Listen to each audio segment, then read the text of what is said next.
1516년 영국의 사상가 토머스 모어가 사회 부조리를 고발한 소설 유토피아에는 이런 말이 나옵니다.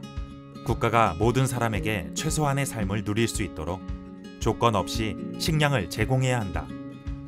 여기서 기본소득의 개념이 처음 등장했습니다. 코로나19로 경제 불황이 이어지고 있는 지금, 기본소득은 다시 중요한 키워드로 거론되고 있죠. 기본소득이란 모든 국민에게 아무 조건 없이 정기적으로 지급하는 소득입니다.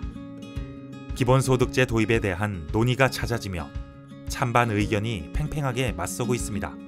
건국대 경제학과 최백은 교수는 도서 코로나 사피엔스 새로운 도약에서 청년들에게 기본소득을 지급해야 한다고 주장합니다. 그 이유는 무엇일까요?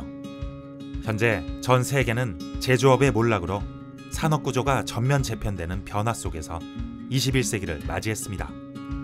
거기에 코로나 팬데믹이라는 거대한 충격이 가해졌고 경기 침체를 극복하기 위한 노력의 일환으로 기본소득은 전 세계적인 어젠다로 떠오르게 되었습니다.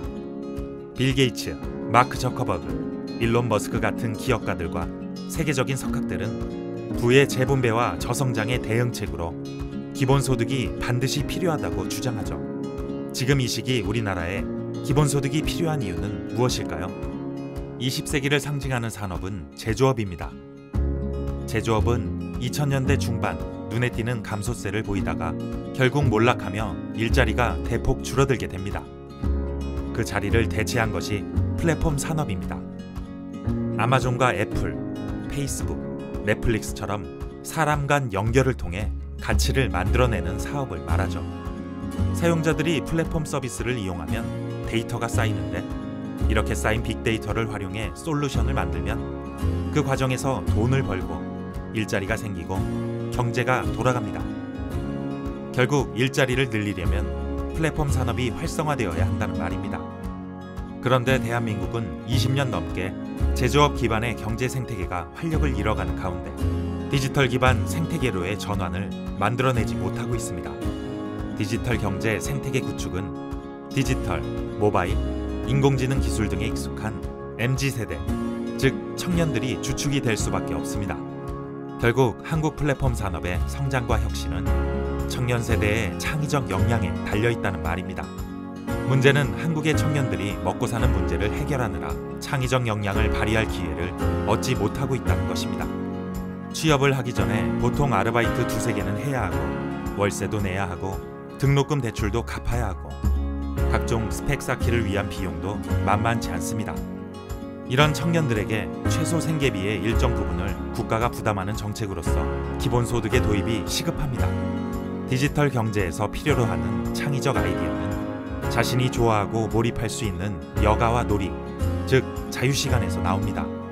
청년들의 시간이 보장되면 더 많은 아이디어를 만들 수 있고 결국 청년들은 데이터 경제를 살릴 수 있는 일자리를 만들어낼 겁니다. 전 국민을 대상으로 하는 기본소득제는 현재의 우리나라 재정으로는 감당하기 어렵습니다. 세수를 많이 늘린다 해도 한계가 있습니다. 청년 세대를 중심으로 기본소득을 우선 도입하는 것이 더 현실적인 방안이 될 수 있습니다. 늘어나는 자유시간만큼의 임금을 보전해주는 수준이면 됩니다. 경기도는 청년들에게 분기마다 25만 원을 지역화폐로 지급하는 청년 기본소득을 시행하고 있으며 삶의 만족도, 노동 동기 향상에 긍정적 효과를 이끌었습니다. 중요한 것은 청년들에게 지급하는 기본소득을 복지나 퍼주기의 관점이 아닌 투자와 경제 정책의 관점에서 접근해야 한다는 점입니다. 기업이 새로운 수익 사업을 만들지 못하고 정부가 미래 성장 동력을 만들지 못하는 상황에서 향후 성장과 혁신은 청년 세대에 달려 있습니다. 청년 기본소득은 더 나은 미래를 위한 최소한의 하지만 가장 효율적인 시드머니가 될 것입니다. 대한민국 최고의 석학 8인이 포스트 코로나 시대를 이끌 로드맵을 제시한 코로나 사피엔스 새로운 도약을 소개합니다. 이 시대 최악의 위기인 코로나 팬데믹을 새로운 도약의 기회로 만들기 위해 8명의 석학이 제안하는 지혜를 만나보세요. 대한민국 대표 석학 8인이 제시하는 신인류의 지표 코로나 사피엔스 새로운 도약. 이 콘텐츠가 도움이 되었다면 구독과 좋아요를 눌러주세요.